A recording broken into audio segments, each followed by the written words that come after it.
Hey there, welcome to another Friday live edition of the Certified Badass Online Marketing Podcast. I'm your host, Bobby Klink, and I'm excited for today's show because we're going to be talking about something that I'm crazy passionate about. And it's a distinction that I think a lot of entrepreneurs don't get. And it's something that understanding this one little distinction could be huge for your business. And it's funny because I was actually just having a conversation. I'm starting this a couple minutes late because I was having a conversation with one of my really good friends in the industry, and a related kind of discussion and issue came up organically out of the blue. Specifically today, we're going to be talking about the difference between list building and fan building. And I'm going to be arguing and trying to help you to see that as much as we hear people say, build your list, there's power in your list, you need to build your list, always be list building. That's not what you really need to be doing. Now, again, I want to be clear. I'm not saying that you don't build your list. But what I'm saying is that you shouldn't be saying, I just want to get people on my list. You should be asking yourself a very different question. You should be asking yourself, how do I get myself a raving fan? And that's something you have to ask about how you get people into your world at the beginning and everything that goes through. So that's the distinction we're talking about today. The difference between list building and fan building, and why fan building is so important. Now, before we dive in, this episode is brought to you by my 3-day virtual event coming up the first weekend of December. Can't believe 3 weeks from today, we will be, starting up with Badass Online Marketing Live, which is going to be a ton of fun. We're going to be doing a lot of fun stuff. Partly, I'm going to show people how to create a raving fan base of people who are ready to buy, because this is something that I've been good at and that I've always done. I don't have a big list. I have a very small list, but I have a committed group of raving fans who buy my stuff. And so I'm going to help you figure out how to do that in your business, but so many other things. How to build a business that will last, how to build a business that is a real business, all of that stuff. So we're going to do that. If you want to get more information, head to bobbyklink.com/bomb live. That's BOM live, bobbyklink.com/bomb live. Now, with that, let's dive into today's episode of the distinction between list building and fan building. And I mentioned that I was having this discussion with one of my good friends in the space just now, and kind of a related issue came up. And it wasn't about email lists or anything like that, but he was talking about how so many people get fixated on things like engagement and likes and followers, and don't recognize that engagement and likes and followers and all of those things, that's not what builds your business. Now, is it bad to have them? No. But his point is, if those people don't become buyers and are not the right people to become buyers, what good are they doing you? And it's something that a lot of people miss because, look, I'm not going to lie to you. It feels good if people like your stuff. It feels good if you get engagement. It feels good when your list grows. All of that feels good. But our businesses aren't here to make us feel good. Our businesses are here to make us money. And someone on your list, etc., isn't necessarily someone who is going to make you money. And the disconnect that I want to get to when we're talking about list building versus fan building is that there are things that you might be doing in building your list that are good for list building, but they're bad for fan building. And I could give all kinds of examples. One of the classic examples that I give quite frequently is a case from my own business, my own life, where way back at the beginning, I was working with a Facebook ads company, Facebook ads manager, and they were trying to get me leads. They were trying to do this thing, and I had a freebie that was about stock images and how to get stock images legally. Like, it was basically, I talked about what you needed in a license, and then I also said, and here are 10 free stock image sites where I have reviewed their license, and it's the kind you want.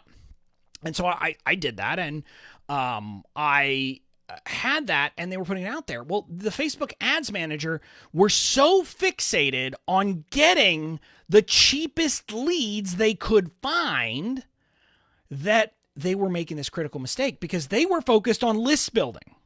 And what I mean by that in this context was that what they did was they found that an audience where people had an interest in photography was a group that was converting well. So they were putting most of my budget to that. Well, if you think about it, my products have never been about helping photographers. So I don't know exactly what it was about people with an interest in photography that was doing this, but they were not bringing in business owners, entrepreneurs, people who would likely then buy my products.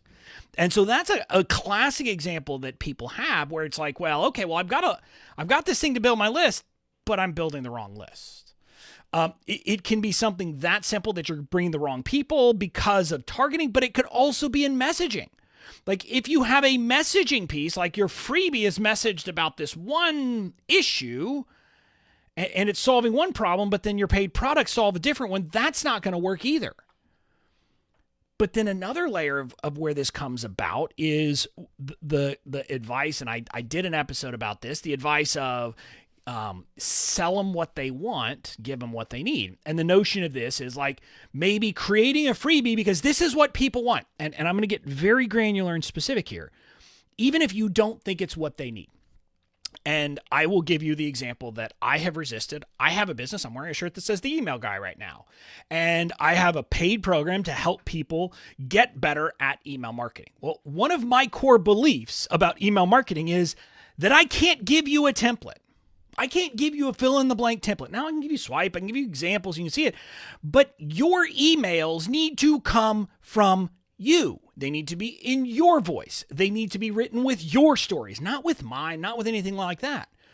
And so because of that, I have resisted creating a freebie where I could get a lot more leads if I were to create a template, like literally just give you, oh, here's a templated email for this, that, or the other. I could do that and people would get it. But here's the problem. It would not bring the right kind of leads into my list because it would bring leads in of people who simply want me to give them a Mad Libs style email system. That's not what I deliver. It's not what I believe. So I would rather have, only like 10% of the number of leads, if they're the right leads, who are primed to buy what I have to sell when it comes to email. And that's an example, and hopefully you can kind of see how that is. I could also give you another example, and it's fun here, that I can make fun of my team because they're not here. I got the mic. My team has been pushing on Pinterest forever, and that's fine. I've let them. I said, okay, fine. We can have fun with Pinterest, and we created some ad campaigns on Pinterest to my free privacy policy. None of us thought about it at the time, but there was this obvious mismatch because what I was doing was that pin, the actual picture on the pin, but I think all the messaging, I think the picture literally said, why are you paying for your privacy policy? And so it was actually getting people in at a decent lead cost, but zero of them went on to buy the other two website policies, which is kind of what we immediately ask of them. It's kind of the immediate offer after someone gets that freebie. And it makes sense because who am I attracting with that pin? I'm attracting people who are saying, well, I don't want to have to pay for this stuff. So I'm literally saying, you shouldn't have to pay for this stuff. Hey, buy this. Doesn't make sense. And that was a mistake. And it's a mistake that we could all be making. We could be making it everywhere there is. But I was focused, and my team and I, when we were thinking through that, we made the mistake of focusing on list building, not fan building, not getting the right people in. And so that's where I'm going to give you some examples of where list building could go wrong. But now I want to talk about fan building because I want you to understand what creates a fan is a deeper level of connection. And there's a few pieces to it. Number one, it's about having a fundamental agreement about some core things, some core ideas. And so this is where one of the things I teach my students and I teach my people is that you've got to have something different. In the online marketing space, you are your unique selling proposition. Your product, I don't want to say that it's not different than anyone else's. Maybe it is. But it's not the product that makes you different. It's not the fact that you have, well, your course has 7 modules and the other person's course has 6 modules. That's not what makes it different. That's not what makes people buy from you. What actually sets you apart is you. It's your approach to whatever it is you do, to whatever it is you teach. So in my case, when it comes to email, I could say, for example, that I focus way more on the connection piece. And I say, if you do the connection piece right, yeah, you still got to do the conversion piece. You still got to do the selling. But if you really nail those weekly emails, guess what? Selling is much easier. And that's part of my email program, but that's part of my bigger conception of how to build a business. So on my broader point, and some of the stuff we're going to be talking about at my event, Badass Online Marketing Live, is getting people to understand that committing to believe in something different. And my belief about online marketing is that we as online marketers have largely been trapped in a very old model, what is called the selling model of marketing. And that we instead need to be broadening and coming into what is now known as the holistic marketing concept of marketing. So a couple of the things that means is that we don't believe that we have to sell to create demand for our product. That instead, we create a product to meet the demand that's already there. And that our marketing does the job so that when it comes time to sell, the people are primed to sell. And so again, this is where I am setting a stake in the ground. And I'm saying that the conventional wisdom is wrong. So part of what that does, and you could say this, a lot of people call this being polarizing, but there's a distinction in there. This is not be polarizing for the sake of be polarizing. This is stand up for what you believe in, because standing up for what you believe in will be polarizing because it will drive away the people who don't want that approach and will bring people who do into your world. And in my case, this is a very good example because what I'm talking about how we should build an online business is very, very different from what other people are talking about. I'm saying launching, forget that. I mean, again, if you want to launch, okay, but I'm going to try to tell you why. I'll try to explain to you why I don't think it's great sometime if we have a beer together. But the concept is that by me talking about this, what I've found is that there are so many people who have said, thank you for saying this. I've wanted someone to say this. This is what I've been feeling, but no one's saying it. So I felt like I had to listen to this other advice. So again, what is it doing? It is building that immediate connection and bridge with those people who are drawn to this message. So that's the first piece. You have to kind of commit to be different, commit to, put the stake in the ground. And it could just be that you do what you do differently. It doesn't have to be that you're as in your face about it as I am. That's not what I'm saying. I'm saying you've got to have something that's different about you. That in and of itself will start to bring fans in. But then the next piece is to focus on connection, like I said, with email. And this is a big piece that so many people miss. So many people in our world are so fixated on sell, sell, sell, sell, sell. How do I funnel them? How do I do this? How do I do that? And they lose the connection. And I'm here to tell you that, that's, it is what it is. And at some point, maybe we all get big enough, maybe I get to the point that I've, got millions of fans and it's not really possible for me to connect with them on a one-on-one level. But here's what I'm going to tell you. If you're not at a 7-figure business yet, the most powerful thing you could be doing is connecting with your people.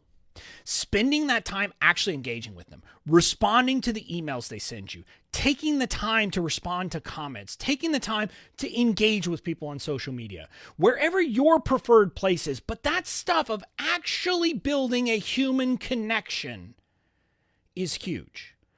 Because again, you don't have to build 1 million true fans. You don't have to build that many. If you could get yourself 100 raving fans in this online space, you will have a thriving business. Because for every raving fan, they're going to send other people your way. And there's going to be this halo effect because other people are going to see you doing this and maybe they never even have a conversation with you. That happens to me every time that I do a promotion. People buy it. I'm like, who is this person? And then they will tell me stories of how they saw the way I interact in the online world and they want to market like I do. Think about that for a second. These are people who have seen me interacting and connecting with other human beings and say, my God, that is so different. I want to be like Bobby. So drawing this back, when I talk about this unique selling proposition idea, I make this joke all the time, but it's so true. The biggest differentiator that you or anyone in the online space can have is being a human being and treating the other people online like humans. That shouldn't be a differentiator, but right now it is. So aside from the fact that those individuals that you connect with will be connected to your brand, people seeing you do that will want to do business with you because of it. That's what I want you to get, that connection. And again, I've got to be clear here.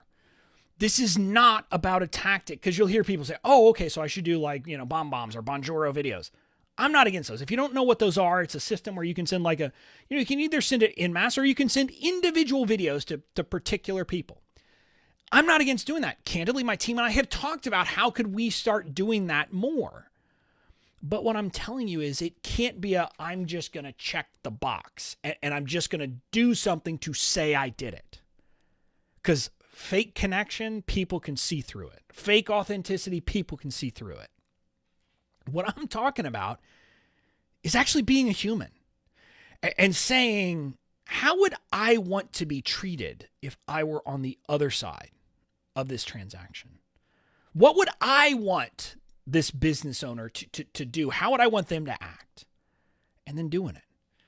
And again, I'm just going to tell you, having an honest connection, and it's this thing where people will come up to me at live events. Not that we've had any time recently, but a little over a year ago in October of last year, I was at a series of live events, and at one of them, I'd have people come up to me and they would say, oh, hi, I'm so-and-so. And I said, oh yeah. And they would say, well, I bought that. I'm like, no, I know you bought that from me. And they're just blown away that I know that they bought from me. These are people who have spent $1,000 to buy my signature legal product. Of course I'm going to know who you are. Now, I can't promise to know everybody, but I'm doing my best because I know that building and cultivating those kinds of connections and those kinds of relationships, that's the thing that has has helped me build my business. And it's the thing that if you will take the time to do that in your business, you'll have that same effect. Like when I have, at my event coming up, in 3 weeks, there are so many people there, like, I know their names, I know who they are, and it's going to be, even though like some of them we've literally never met in person, it's going to be like a party among friends. Because that's the kind of connection that I'm cultivating. And that's what I'm saying. Do the same in your business, and I think you'll have some good results. So again, the call to action here. Don't focus on list building. Don't focus on likes. Don't focus on followers. Don't focus on engagement. Now, again, I'm not saying that stuff's bad, but that's not the stuff that matters. The stuff that matters is, are you building fans? And until you're building fans, I got bad news for you. You're going to have a tough time building a business, at least one that'll stick around for a while. So go out, do the work, figure out what you believe, put your stake in the ground, and then connect with your audience. You'll start building fans, and then your business will be headed in the right direction. That's it for this week. I'll see you again next week.